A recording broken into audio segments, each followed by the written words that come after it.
কয়েকদিন আগে বগুড়ায় গিয়েছিলাম, এক লোক এসে আমার একটা আপেল দিয়ে বসে, হুজুর আপেলটা পড়িয়ে দেন, ছেলে মেয়ে আমার হয় না। আমি বললাম আপেল পড়ে যদি ছেলে হইতো তা আমার মেয়ে তিনটা, আমার মেয়ে পরেরটা হইতো না। আমি সূরা ফাতিহা পড়া ছাড়া কি পড়বো? আপনাদেরকে সিক্রেটটা ওপেন করছি, যে যা করে যে আমার তেল পড়ে দেন, পানি পড়ে দেন, ফু দিয়ে দেন, অন্য কিছু কিন্তু পড়ে না, সূরা ফাতিহা পড়ে ফু দেয়, কারণ এটা শেফা। আমি ওইটা হাতে নিয়ে কেবল আরম্ভ করেছি, আমার কানের কাছে মুখ নিয়ে বলছে, হুজুর এমন আপেল পড়বেন যেন ছেলে হয়। মনে হচ্ছে আমি ছেলে নিয়ে বসে আছি। গাজীপুরবাসী বহু মহিলার ভেতরে এই এই শিরিকটা আছে, বিশ্বাসে আল্লাহ যেটা পারে ওইটা অন্য কেউ।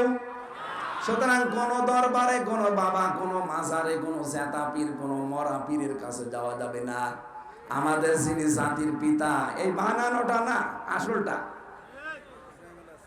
আল্লাহ যেটা বানিয়েছেন, মিল্লাতা বিকুম ইব্রাহিম হুয়া সাম্মাকুমুল মুসলিমিন। আমাদের জাতির পিতা ৮৬ বছর পর্যন্ত বিয়ের পরে সন্তান হয়নি। কত বছর? ৮৬ বছর তিনি কোন মাজারে গেছে, কবরে গেছে, কোন বাবার কাছে বলেছে?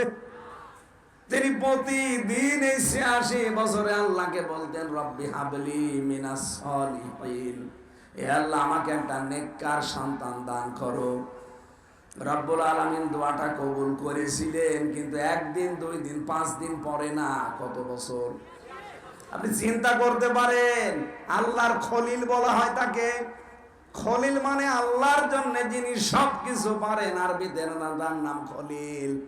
এত বড় পাওয়ারফুল নবী, এই নবীর যদি বিবাহের পরে ৮৬ বছর একাধারে দোয়া করার পরে কবুল হয়, আর আপনি ২-৪ বছরে হাঁফিয়ে যান। আল্লাহ রাব্বুল আলামিন জবাব দিয়েছিলেন ৮৬ বছরের বয়সে, রব্বি হাবলি মিনাস সলিহিন ফাবাশশারনাহু বিগুলামিন হালিম। হে ইব্রাহিম, তোমাকে আমি হালিম দান করলাম। হালিম মানে চাচা হালিম না মামা হালিম? হযরত ইব্রাহিম চিন্তা করলেন ৮৬ বছর পরে আমি একটা হালিম পেলাম। হালিম মানে ধৈর্যশীল। হালিম মানে কি?